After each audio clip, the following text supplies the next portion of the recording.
Rồi tính ra anh thấy nãy giờ coi như cái này như chắc cực nhất hả? Đúng rồi, góc móng tay là cực nhất ở trong cái quán mình. Nó rửa từng con thôi mấy bạn, lát còn phải bóp cho nó sạch nữa. Bóp. Dạ. Ủa anh thấy có người ta có bán mấy cái này người ta có bán cái dạng làm sẵn không? Dạ không đâu, anh không ai làm đâu. Không có hả? Dạ. Mấy cái loại kia thì có, rồi này không Dạ có. đúng rồi. Tại cái này làm cực lắm, không ai làm đâu. Mình phải bóp, mình kiểm tra lại một lần nữa là nó phải sạch gì. Cái đường nó phải sạch sẽ gì. Mâm cuối cùng của cái mùa này mình phải đợi tới mùa sau. Khi nào có lại nữa? Dạ đó là em cũng không biết nữa chị, em cứ báo hết mùa vậy đó. Dạ.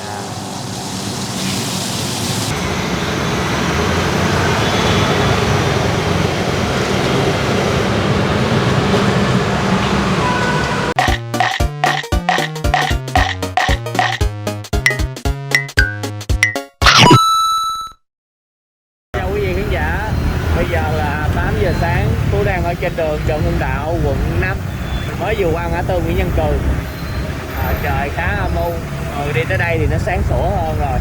Hiện tại thì Phú đang chạy qua quận 8, ở mé qua bên cầu Nguyễn Tri Phương luôn. Đi cái đường này Phú rất là ghét, phải đánh vòng để lên được cầu. Đây à, cầu Nguyễn Tri Phương.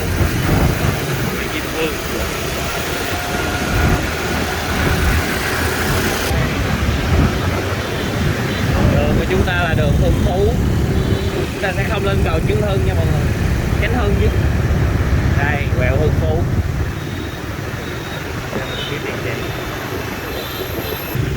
Rồi, dòng xuống chân cầu các bạn. Ở bên kia, không phải bên đây. Dạ.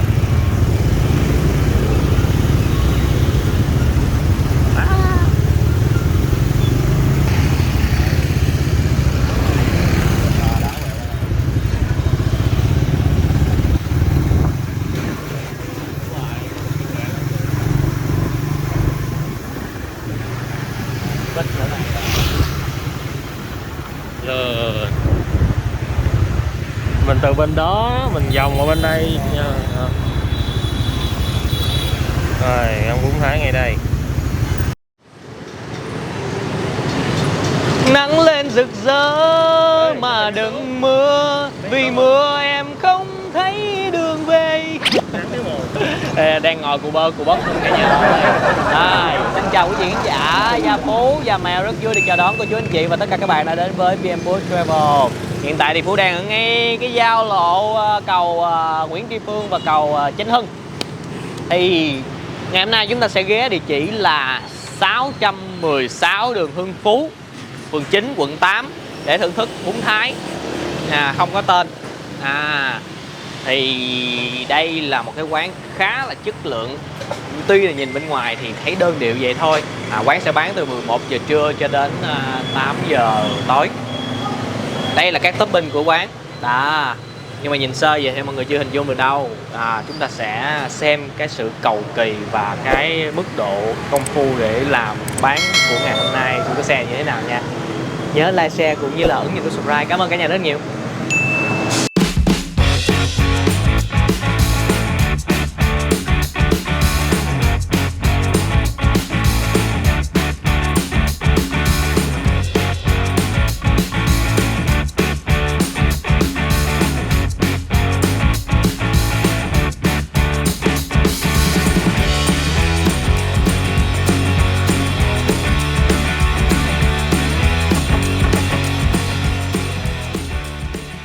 Một điều đặc trưng của quán đó là có rất là nhiều topping luôn nha mọi người. Tô bún Thái này lần đầu tiên mình thấy là sử dụng những cái topping khá là lạ. Bây giờ mình sẽ coi nha. Dạ đây là mật ống. Mật ống này là size nhỏ. Của chị em á, là ở dưới ghe á, là đánh ghe xong rồi cấp đông rồi gửi trực tiếp lên luôn, không có qua một cái gì hết á. Ở đâu lận? Ở Kiên Giang ạ. Kiên Giang. Dạ.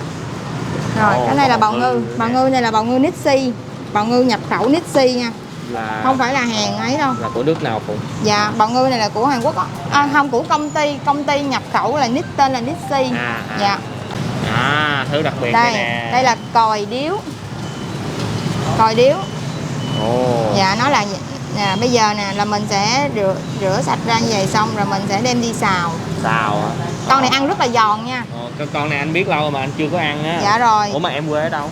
Dạ em thì ở đây nhưng mà kiểu như là chị em á là vừa hải sản á. Cái này cũng là đặc sản nha mọi người. Ở đây là con sò bi. Sò bi vậy? Sò bi, mình gọi ở đây là sò bi thôi, nó là con sò dương á thì nó sẽ bự. Còn mấy con nhỏ nhỏ này thì dương ở đó thì gọi là sò bi. Đúng rồi, mọi người nhìn giống con sò dương. Nó là con sò dương á, nhưng mà nó là size nhỏ. Nhưng mà cái này có mùa nha. Hồi lúc đầu là bán xong rồi nó bị hết mùa. Cái này là bị sót lại nên hôm nay còn. Chứ nếu mà hết mùa là coi như là... Hết mùa là mình sẽ thay bằng sò. Tại vì trong tô thì sẽ không có còi điếu là kêu thêm.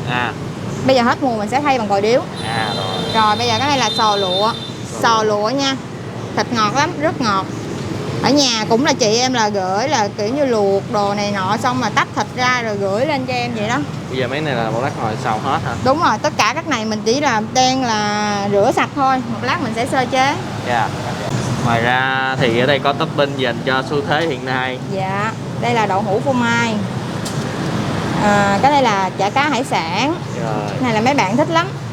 Cái này là bánh bao trứng cá, nhưng mà cái này là của mình là nhập của Mã Lai luôn, không có phải là hàng nhập á. Nói chung là tất cả này mấy này hàng nhập, hàng rõ ràng lắm, không có ấy đâu. Giới thiệu với cả nhà, đây là bạn Phụng, chủ quán bún Thái. Dạ em chào cả nhà. Quán mình không có đặt cái tên nào hết hả? Dạ đây em chưa có kịp á.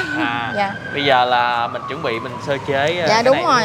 Chắc là nhờ Phụng chia sẻ cái này tôm gì và ốc gì. Dạ cái này là tôm thẻ. Tôm thẻ này là tôm thẻ là bọn em mua là tôm sống, xong mà sẽ dập đá vô để mình lúc lột á mình sẽ dễ lột hơn á. Xong rồi khi mà luộc xong rồi cái đầu tôm này em sẽ nấu lại, em sẽ nấu vô cái nồi nước lèo nữa. Tại vì cho nó có cái gạch tôm á. Tôm thẻ này to quá ha. Dạ. Ốc móng tay cũng to quá trời nè. Tôm thẻ này cũng sẽ tôm này cũng sẽ tùy ngày. Nếu mà hôm nào mà hơi nhỏ thì sẽ bỏ 2 con. Còn nếu mà bự thì sẽ 1 con. Cái này là mình còn sống rồi đúng không? Dạ đúng rồi, tất cả đều còn sống. Dạ đây nè. Ok. Nó sống không á. Xài lại. Ngày thường á là em sẽ xài cỡ 8 kg. 8 kg. Dạ, một ngày thường sẽ cỡ 8 kg, còn mà cuối tuần á thì sẽ xài cỡ 10 kg. Mà bây giờ là vô cái rằm tháng 7 á, cho nên thì khách cũng ăn chay nhiều á. Thì bây giờ thì cũng xài trung bình mỗi ngày cỡ 7 kg 8 kg thôi. Bây giờ em chuẩn bị làm gì với cái ốc này? Dạ bây giờ là sẽ luộc. Sơ chế là sẽ luộc, nước sôi là sẽ bỏ vô luộc. Mình không có cần ngâm dạng ớt hay gì. Dạ không sao. Bây giờ mấy bạn sẽ luộc xong rồi bắt đầu là vệ sinh. Luộc từng đợt. Rồi chị Phượng làm đi. Chị em sẽ bỏ vô luộc. Mình luộc bao lâu? Dạ luộc tí xíu chừng bao nhiêu giây là nó sẽ hở ra, rồi mình sẽ vớt ra, rồi mình sẽ đem đi rửa nữa. Thao rổ đừng hóc móng tay. Hóc móng tay này. Móng chân luôn rồi. Thì vậy cái con móng chân chắc bự hơn nữa hả? Đang lấy.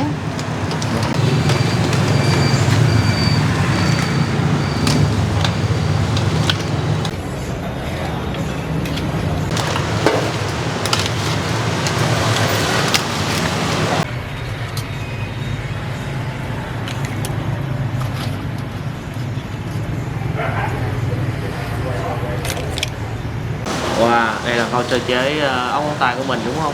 Dạ. Bây giờ hiện tại là mấy bạn đang tách cái thịt ra. Phải tách cái thịt ra.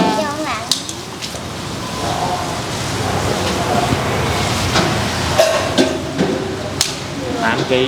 Dạ, rồi sau đó là bạn này tách xong bắp mấy bạn sẽ móc ruột ra. Bên kia là móc ruột. Dạ, bên đó là móc ruột, bên đây nè con. Đây là con ốc móng tay chưa có lấy ruột. Tức là anh thấy là nhiều người ngại cái món ốc móng tay là thường nó có cái gọi là cái gì ta? Dạ. Gọi là có con gì anh quên tên luôn. Nói chung á là cái bụng của nó không có sạch. Nhiều khách lại hỏi là chị không lấy ốc móng tay nha em. Hoặc là khách sẽ nói là ủa ốc móng tay có làm ruột không em? Thì đây là con ốc móng tay sau khi các bạn đã làm sạch sẽ. Coi như làm ruột là mình sẽ ăn an tâm hơn. Đúng rồi, làm ruột sạch sẽ rồi là gần như là nó nằm cái phần ruột. Đúng rồi, nó nằm ở cái phần bụng này nè, cái phần bụng này. Rồi giờ em làm sao? Cái phần bụng này nè, mấy bạn sẽ lấy cái bụng ra. Mấy bạn sẽ lấy cái bụng này ra, đó, nó rất là dơ. Đó, mấy bạn sẽ lấy ra sạch sẽ như vậy. Rồi sau đó là sẽ để vào đây. Nhưng mà khi mà để làm hết một loạt rồi thì mấy bạn sẽ lại rửa tiếp tục nữa. Rửa dưới trực tiếp dưới cái vòi nước như vậy nè. Rửa trực tiếp với cái bụng như vậy nữa. Dạ. Mấy bạn sẽ móc hết cái ruột ở trong đây ra. Những cái dơ ở trong đây móc ra. Móc hết tất cả 8 kg luôn á. Như vậy thì nếu mà những ai mà thích ăn ốc móng tay thì chúng ta dạ yên tâm phải lựa những cái là ốc móng tay đã làm sạch ruột. Đó, mình làm sạch. Gần đây có một bài viết á gây cho nhiều bạn sợ. Dạ đúng rồi, đúng thật là nó dơ mà. Cái bụng của nó khá là dơ.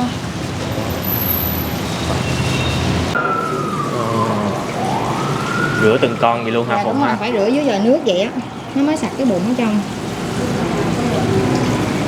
Rồi tính ra anh thấy nãy giờ coi như cái này như chắc cực nhất hả? Đúng rồi, cái ốc móng tay là cực nhất ở trong cái quán mình. Nó rửa từng con xong mấy bạn lát còn phải bóp cho nó sạch nữa. Bóp. Dạ.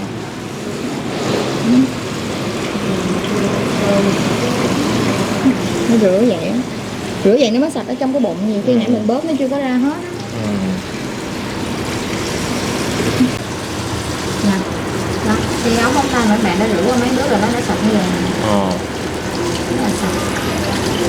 Sạch thì nó không bị tanh. Sạch lên dễ gì. Rồi sau đó thì mình mới lên mình sơ chế. Rửa giờ thôi mình phải bóp rửa lại đi một lần nữa. Hay bún Thái món ăn đơn giản mà làm kỹ nữa. Con ốc này mà mình không kỹ á thì nó sẽ rất là tanh. Ủa anh thấy có người ta có bán mấy cái này người ta có bán cái dạng làm sẵn không? Dạ không, anh không ai làm đâu. Không có hả? Dạ. Mấy cái loại kia thì có, rồi này không có. Dạ đúng rồi. Tại cái này làm cực lắm, không ai làm đâu. Mình phải bóp mình kiểm tra lại một lần nữa là nó phải sạch gì. Cái bụng nó phải sạch sẽ gì. Làm bao lâu hết 8 kg đó? Dạ mấy bạn làm tới trưa á. Tới trưa luôn. Dạ.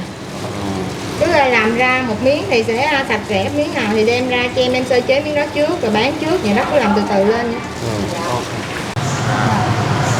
Nhưng là tôm này là tôm đã gây tê. Dạ đúng rồi, đã được gây tê rồi, tại vì nếu mà mình không dập đá nó sống mình lột không được, mình phải dập đá vô. To quá ha, tôm thẻ mình to.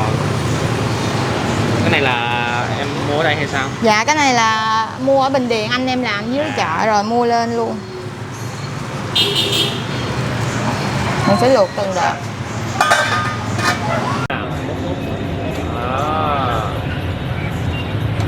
Bây giờ là mình đang vớt tôm ra ha, để nguội để mà mình lột nữa. Lột cái đầu ra đúng không? Dạ lột cái đầu ra để mà mình bỏ vô nước lèo á. Con tôm thì được tận dụng hết ha. Dạ. Mình mua tôm sống nè, nó dính cái đầu lại vậy á. Phải nói là quán nhỏ nhưng mà rất là nhiều khâu và rất là nhiều bạn đang làm. Thì đây, cái này mình chia sẻ phụ bạn Phụng. Hiện nay là đang tách đầu tôm nè mọi người, những cái lặt vặt ở ngoài đó. Con tôm rất là to.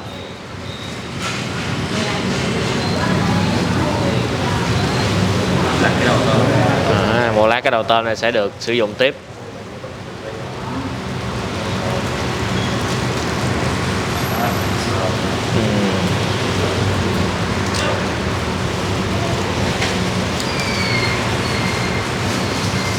Rồi bây giờ là em xào gia vị hả? Dạ mình cái dầu này là cái dầu mình phi tỏi nè, nó thơm lắm.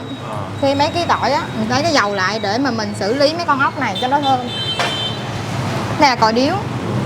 Tất cả các còi điếu hay là móng tay hay sò lụa gì mình sẽ đều khử qua hết, khử mùi hết. Mà kìa anh coi, anh thấy có người ta lấy cái ta ăn tại chỗ luôn. Cái đó thì em không biết nữa, nhưng mà em cứ phải xào vậy lại á. Nhưng mà ở đây em làm á là bán tới đâu xào tới đó, không có xào hết rồi để lên nó không có ngon. Cái đâu thì sẽ xào tới đó, còn lại này mấy bạn sẽ cất vô rồi tủ mát á. Mình sẽ xào tỏi với lại miếng dầu hào cho nó thơm. Dây nấm. Dây nấm. Dạ nhưng mà nó giòn lắm á. Biết giống gì không? Để nghĩ là giống gì không? Giống ốc hương lắm mà lấy ra không? Không, Hương không đâu chứ. nó giòn hơn ớt hương luôn nha, khá là giòn, ăn nó vui miệng lắm. Cái này là lúc nào cũng có đúng không? Đúng rồi, chỉ có cái bạn này thôi, chỉ có cái loại sò bi này nè Ừ. là có mùa, và hiện tại bây giờ em đang hết mùa và đây là khay cuối cùng của quán. Hay chà. Nhưng mà mọi người được thấy cái còi điếu. Đúng rồi, mọi người được thấy cái còi điếu nó mắc tiền hơn nha. Cái này cũng là đặc sản đó. Dạ. Không phải muốn là có đâu. Nó chỉ cần xăng lại thôi, tại vì đó mình sẽ lấy ra, mình trưng lên mâm, bán tới đâu bán hết thì em mới làm tiếp. Để nó... Em xào cái lượt mới luôn hả? Bỏ cái lượt Dạ, mới luôn. cái nước cũ là mình phải bỏ, tại vì nó ra nước á, mỗi con cái mùi nó khác nhau á, mình không xào chung được. Ồ. Đặc biệt là cái con này nha, phải xào thiệt nhanh, để chảo nóng và xào thiệt nhanh, nếu không nó sẽ bị dai. Ok. Rồi chị em nói là coi như bữa nay cuối thì cũng Mâm cuối cùng của cái mùa này, mình phải đợi tới mùa sau. khi nào có lại nữa. Mùa Dạ, sau đó là mùa nào. em cũng không biết nữa chị, em cứ báo hết mùa vậy đó. Dạ. Đây là may mắn. Dạ, hôm nay là may Đúng mắn. rồi. Cái này là sót đó, bị sót lại đó, chứ bữa giờ bán là hết rồi, không có. Mình chỉ cần nêm chút dầu hào thôi cho nó thơm thôi. Không sao, mọi người không có cái này, mọi người vẫn có còi điếu và Đúng những cái rồi. topping Hoặc là khác. em có thể thêm cá viên rồi vậy đó.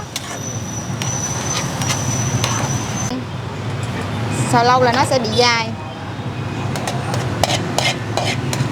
Xào lụa này ăn thì nó sẽ dai dai, cái thịt nó dai, còi điếu thì nó sẽ giòn. Và cái con này nè là nó sẽ mềm mềm. Ba con nó sẽ khác nhau. Rồi bây giờ mình xào xào lụa nha.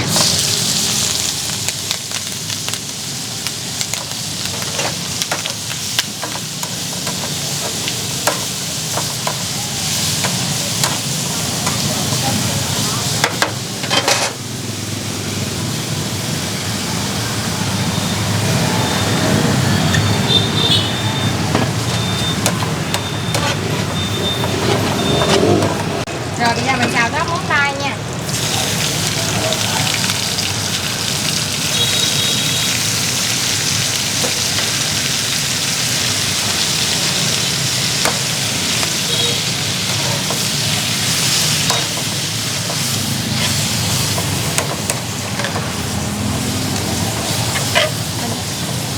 Xào cho nó săn rồi. Rồi ba nồi này là ba nồi gì vậy Phụ? Dạ cái này là sa tế mà để mà khách nào ăn cay nhiều á thì mình sẽ bỏ vô cái nước á, nước lèo mình sẽ để cái vị cay riêng, khách ăn nhiều ăn ít là dặn mình được. Là cái này là bọn em là sẽ hôm trước xào sẵn rồi để hôm sau xài. Là mình tự làm luôn.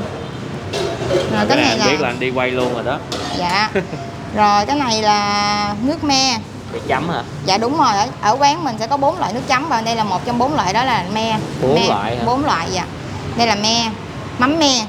Dạ. Còn 3 loại kia sao? Dạ ở trên kệ xíu mình sẽ lên quay trên kệ.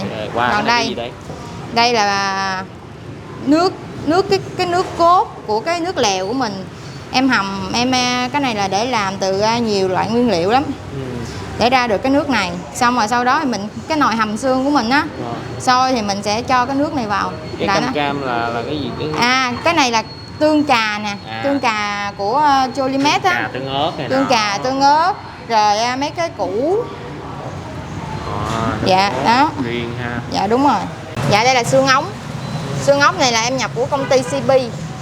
Là mỗi sáng là sẽ có bạn giao tới vậy đó. Là xương ống. Nó hơi ít thịt thôi. Em xài dạng có mỡ ha. Dạ nó ít thịt thôi nhưng mà nó rất là nhiều tủy. Đúng không? Tủy. Dạ tủy là mấy cái ống này nào đó. Đây để cho em quay cái nha. Đây. Đa số các ống này là rất là nhiều tủy. Luộc xương trước. Có nghĩa là mình luộc cái nước đầu là mình sẽ bỏ.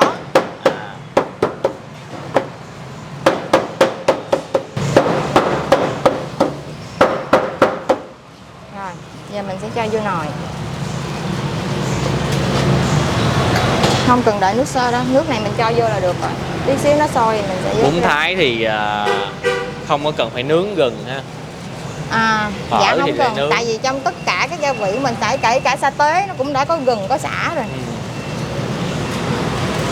Cái đầu tôm hồi nãy mình lột xong á, giờ mình sẽ cho vô luôn.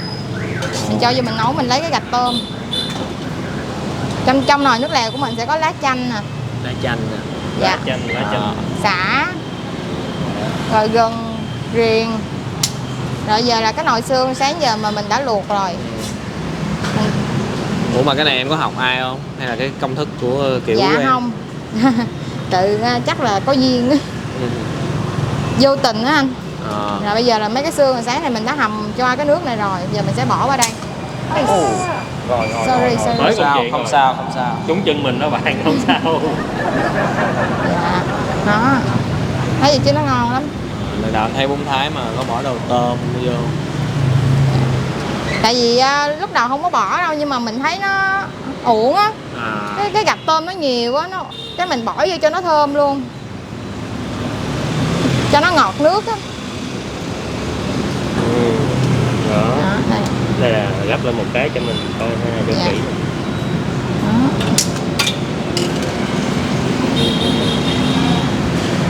Dạ, đây là cái nồi hầm xương của mình hồi nãy.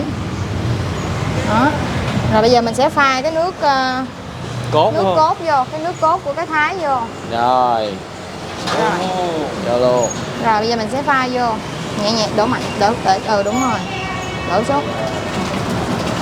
Rồi mạnh vô đi con, mạnh vô nó mới ra.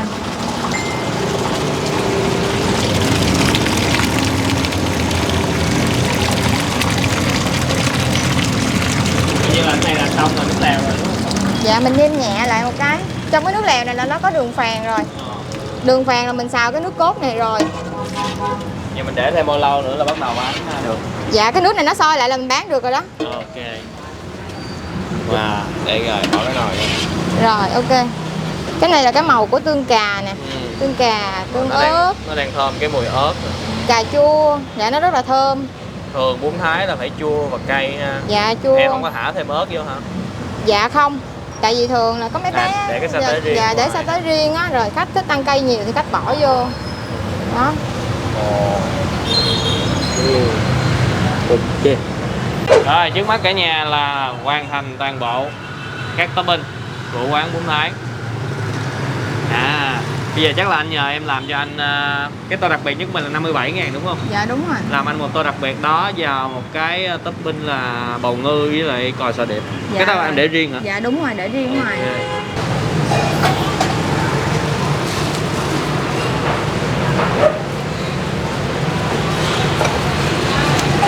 Đây có một tô 35 nữa thì một lát tôi sẽ nhờ Phụng làm cái tô 35 cho mọi người xem luôn. Dạ. Khách nào mà có muốn ăn bún nhiều thì phải dặn bún nhiều. Còn 35.000 thì mình sẽ có 3 loại ốc. Ok. Đầu tiên sẽ là sò lụa. Sò lụa sẽ có ốc móng tay. Rồi sau đó sẽ là sò bi. Đây. Dạ. Là mình sẽ tôm mình thì sẽ là 35.000. 35.000. Dạ. Không có tôm, không có mực nha mọi người. Dạ. 3 loại ốc 35.000 sẽ là 3 ốc. loại ốc. Tô đặc biệt mình sẽ có thêm tôm.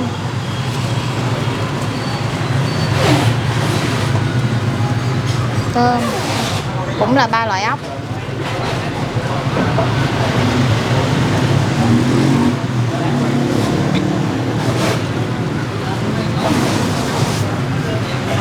Đây là còi điếu. Là anh Tô đặc biệt là có còi điếu. Có còi điếu luôn. Dạ rồi. Đó. Sẽ có mực, Mực, một con mực ống. Rồi có cá viên nữa. cá viên. Dạ. Bò, có thịt bò. Luôn. Bò này là để chan nước lèo lên Đúng cho rồi, tái luôn. nước thịt sôi sẽ chan lên là làm bò tái luôn. Dạ, tô đặc biệt của mình. Ok. Ai thích topping nhiều thì ăn tô 57 nha.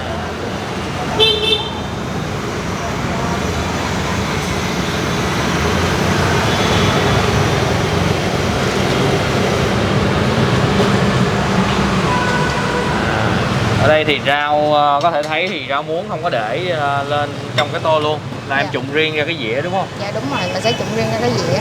Khách nào ăn cay nhiều thì dặn thì mình sẽ bỏ sa tế riêng ở ngoài. Trong cái nước lèo của mình chỉ là cay vừa thôi. Ok, xong. Thì hồi nãy cái topping nó còn thiếu một cái, đó là cái còi sò điệp nè mọi người. Bên đây nè bạn. Thì bây giờ Phú sẽ gọi thêm còi sò điệp và bầu ngư. 25.000. 25.000 còi sò điệp sẽ là 3 con. 3 con. Còn sò điệp Nixie và cả bào ngư cũng vậy. Bào ngư cũng sẽ là 25.000 một con. Cái đó em có gỡ không? Hay Dạ có, phải gỡ ra rồi móc ruột sạch sẽ rồi làm nóng lại cho khách nữa. Dạ. Ở đây có cái quầy nước chấm như buffet nữa cả nhà. Có tất cả là 4 loại luôn. Nên sao em bán 4 loại luôn là phụ? Dạ tại vì em thích. Dạ em thích mấy cái nước chấm. Em thì em không ăn cay. Thì em không ăn cay, em thích cái mắm me. Còn chồng em thích ăn cay. Mấy bạn thích ăn cay thì mấy bạn sẽ ăn cái muối xanh này nè. Là ở nhà tự làm hết luôn. Và cái này là cái muối đặc biệt. Muối đặc biệt. Dạ, tại vì chỉ có quán em làm thôi, quán em làm cái muối này thôi, là muối là ở nhà là sẽ đem về tự rang, tự làm cái muối. Rồi sau đó là sẽ làm với tắc với đường rồi lên với ớt khô sẽ ra được cái muối đặc biệt này. Cái này là... Còn đây là nước mắm mặn. Mắm mặn bình thường. Mắm mặn bình thường thôi, mình để nguyên chai vậy cho khách đó. Dạ. Đây là tổng thể cái menu của quán, có giá từ 35.000, 47.000 và 57.000. Thì thêm 10.000 sẽ có tôm, thêm 10.000 thì sẽ có mực và các topping ăn thêm. Ăn bao nhiêu thì mọi người cứ gọi ha. Thì nãy Phú đã gọi cái bào ngư, còi sò điệp. Và bạn mày nói ít quá thì Phú gọi thêm một cái là bánh bao chiên cá 20.000 là sẽ được 3 viên. Ok, có trà đá, suối, nước ngọt. Ăn thôi. Rồi, có gì khách đặc biệt đây. Rồi, để xin ra cảm ơn con nha. Con tên gì? Trần Thiên Bảo. Nãy giờ là bé là sao chưa biết mà bữa nay Phú tới là đã thức từ sớm để mà đợi, giờ mới được lên hình. Vui không? Ok. Con có lời gì nói với mọi người không? Con nói gì đi. Mà cô chú xem clip thích đến ủng hộ mẹ con. Mời cô chú xin giúp đến ủng hộ mẹ con. Dễ thương quá. Chào mọi người cái nè. Chia tay lên chào, Rồi. Nói chung là 2-3 tiếng để làm một clip, chỉ mong chờ vào giây phút này thôi. Cả nhà cũng vậy đúng không? Mời cả nhà, chúng ta hôm nay sẽ thưởng thức một tô bún Thái. Thì Phú phải nói là dạng là lạ nhất Sài Gòn. Topping cũng lạ nhất Sài Gòn. Có những cái sò, những cái còi điếu. Tô này theo mọi người 57.000 là có xứng đáng không? Mình chưa không, mình phải xét nhiều thứ nha. Công làm nè, tiền củi lửa nè, tiền mặt bằng nè, tiền nguyên liệu này nha. Rồi mình hãy cho mình cái bình luận ở phía dưới nha. Thì Phú đã gọi đó, topping Phú lấy 3 loại, Phú mới lấy nước mắm.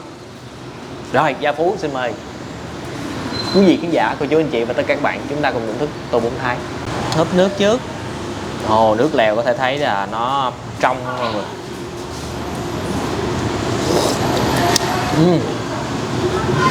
Ngọt,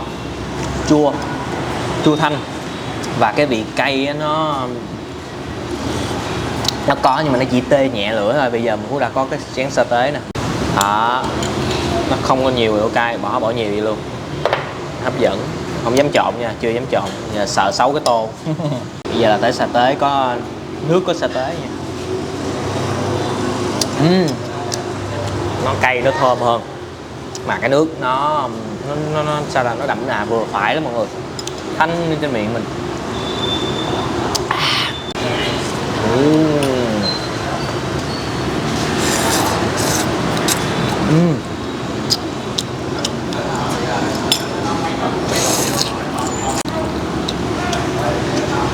Đó mọi người.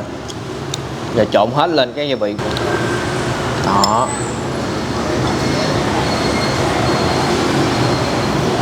Cái viên chấm mắm me nha mọi người.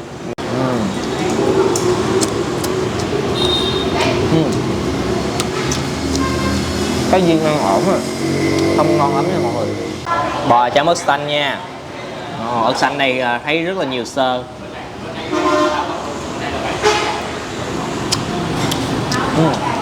Cái vị cảm nhận được cái vị cải á mọi người, xay em đây nè. Rồi con mực là phải chấm với ớt đỏ, hải sản.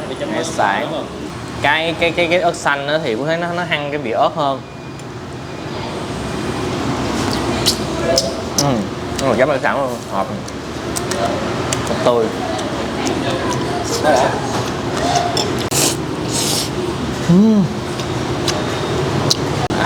Còn ốc bông tai, con cực nhất trong các topping ở đây. Mắm mè. Hồi nãy giờ quên, mình có rau không bỏ vô. Rau đã được trụng rồi. Đây chỉ có rau muống và rau nhút thôi nha mọi người. Chuyện gì nãy giờ thấy cái tô thiếu xinh xanh. Đây sò lụa nhỏ nhỏ bé bé xinh xinh. Không. Cái này nó sẽ mềm mềm, phải được xào rồi nên nó săn rồi. Đó. Rồi cái con này nãy giờ bị trộn lên phải lặn kiếm nè mọi người. Đó, 3 con. Sò bi. Ra rồi sọt chấm. Nước xanh. Thì chúng ta sẽ đến với cò rết của chúng ta. Cò điếu. Gọi là cò điếu là tại sao cái con ốc đó, nó dài nè mọi người. Nó giống như hình cái điếu cái tẩu điếu vậy đó. Mà nó nằm ngang. Đó, cái người ta chọt vô, cái người ta lôi cái thịt nó ra. Đó là vậy. Nhìn nó giống cái nấm không? Cái nấm gì nè mà Phú quên rồi. Cái nấm nó giờ nó nhỏ nhỏ giống gì nè. Ăn thử nha. Giòn. Giòn đó. Chấm đi. Ớt đỏ.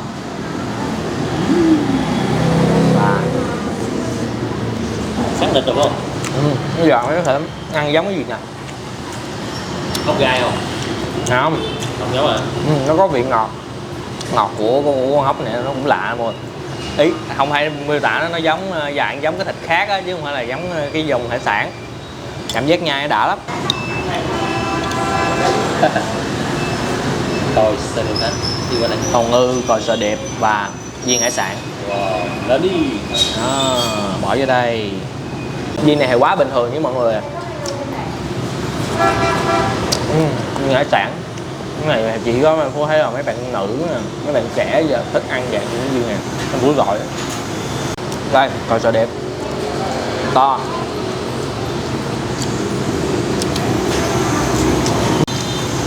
Đã thật.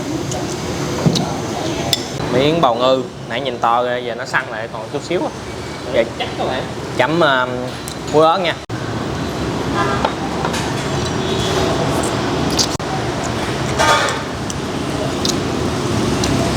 Tô bún nè, nó ăn tươi tắt, chỉ có cái này hơi lọt ra tí xíu. Chứ quen chứ hả? Ăn nó không đã, chứ còn ngoài ra là ốc, hải sản ăn tuyệt vời. Chốt hạ con tôm. Đỏ đỏ. Ra mà bữa nay mình hên là cái sò bi đúng không? Nhưng mà mọi người đến mọi người được thay vì cái còi điếu là gọi riêng hoặc là tô đặc biệt, mà bây giờ là trong tô đó sẽ thay thế bằng cái còi điếu này là mọi người nên ăn. Cái còi điếu này Phú Thính nó thích ăn đã hơn là cái sò bi. Rồi xử.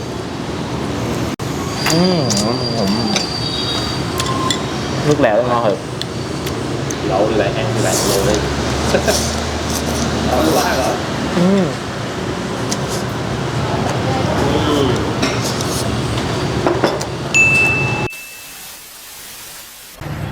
Tự nhiên có một thằng nó bị khùng, nó đứng ngoài nắng, ngồi ngoài nắng kìa cả nhà.